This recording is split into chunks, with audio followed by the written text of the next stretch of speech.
भारत की संसद पे कुछ आतंकवादियों ने हमला किया था और आज 2023 में ठीक उसी दिन हमारे लोकसभा के भीतर एक बहुत बड़ा सिक्योरिटी ब्रीच हुआ है।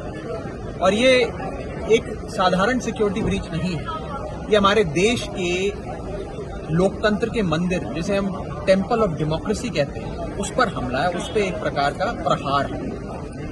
इसकी जांच करना और जल्द से जल्द रिपोर्ट देना अति आवश्यक है। कई सवाल जहन में आते हैं, एक बतौर भारतीय भी और बतौर सांसद भी। पहला कि कैसे कोई शख्स विजिटर गैलरी तक पहुंच सकता है